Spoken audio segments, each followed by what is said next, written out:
हनुमान मंदिर हिंगणा कसबा येथे आषाढी एकादशी निमित्त हिंगणा येथे भव्य भजन सोहळा भक्तिमय वातावरणात संपन्न। शेकडो भाविकांची उपस्थिती। कसबा हिंगणा येथे श्री हनुमान मंदिर कसबा येथे अत्यंत उत्साहात आणि भक्तिभावाने भजन सोहळ्याचे आयोजन करण्यात आले। लक्ष्मीनारायण भजन मंडळ, कंटीराम नारनवरे, प्रशांत जोशी, दीपक साखरकर, सुभाष बनसोड, पवन कोल्हे, लक्ष्मणराव चौके, शेषरावजी राखुंडे यांच्या प्रभावी आणि ओजस्वी सुमधुर वाणीने संपूर्ण परिसर भक्तिमय झाला। या भजन मंडळात महत्त्वाची भूमिका निभावणारे हार्मोनियम वादक कंटीराम नारनवरे, तबलावादक पवन कोल्हे व सर्व भजन मंडळ यांनीही उत्साहाने सहभाग घेत भजनात रंग भरला। सर्वांनी मिळून सादर केलेल्या भक्तिगीतांमुळे वातावरण अधिकच भक्तिमय आणि आनंदमय झाले। शेषरावजी राखुंडे यांच्याकडून फल आहार व चहापाणी यांचे आयोजन करण्यात आले होते। या शेकडो भाविकांनी मोठ्या श्रद्धेने लाभ घेतला। भक्तांच्या उपस्थितीमुळे परिसरात मोठी गर्दी पाहायला मिळाली। मात्र संपूर्ण कार्यक्रम शिस्तबद्ध आणि उत्साहात पार पडला। सदर हनुमान मंदिर हे एक अत्यंत प्राचीन आणि ऐतिहासिक महत्त्वाचे मानले जाते। या मंदिराशी स्थानिक भाविकांची मोठी आस्था जोडलेली आहे। दरवर्षीप्रमाणे यंदाही आषाढी पौर्णिमेनिमित्त काला पावन कोल्हे यांच्या माध्यमातून संपन्न होत असते। मोठ्या उत्साहात या धार्मिक सोहळ्यामुळे परिसरात एकात्मता, भक्ती आणि सकारात्मकतेचा सुंदर संदेश पसरला जातो। सिटी इंडिया न्यूज मराठीसाठी नागपूर उपसंपादक रवींद्र खेडकर हे सुद्धा या ठिकाणी हजर होते। त्यांनीच या बातमीचा आढावा घेतलाय। सिटी इंडिया न्यूजसाठी हिंगणावरून प्रतिनिधी रवींद्र खेडकर। तुमचं नाव दादा? माझं नाव निळकंठ गणपत नारनवरे, कसबा, राहणार हिंगणा।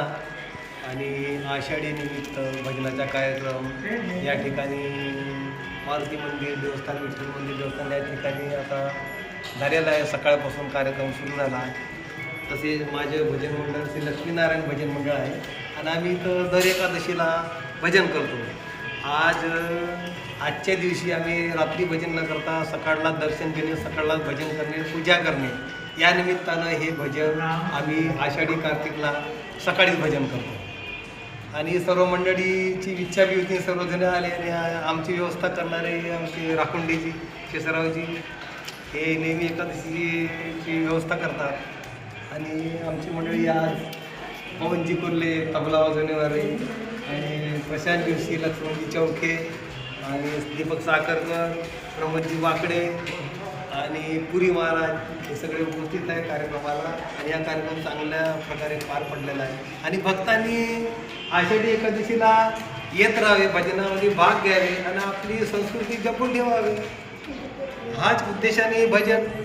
त्याच्यानंतर आपले कामधंदे पैसे कमवत आहेत, पण आषाढी निमित्त आपली संस्कृती जपून ठेवावी आणि आपल्या धर्माविषयी आपण प्रेम करावे आणि आपली संस्कृती जपण्यासाठी आपण चांगले प्रयत्नशील करावे, चांगली वागणूक करावी।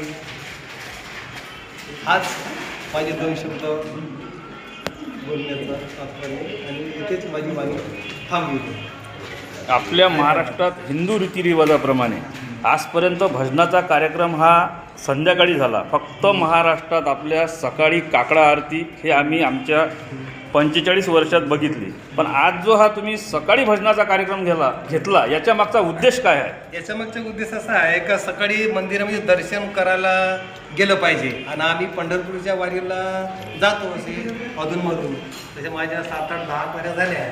तर म्हटलं कधी कधी कामाधंद्याच्या विषयामध्ये मनुष्य कामाधंद्याला देवळात जाणं बी भुलून जातो। त्यानिमित्ताने मग सर्व मंडळींना सांगितलं का नाही बा आपण सकाळी दर्शन बी होते आपलं आणि भजन बी करून घ्यायचं आपलं। आणि पंढरपूरला सुद्धा सकाळी पासूनच भजनाला सुरुवात होते।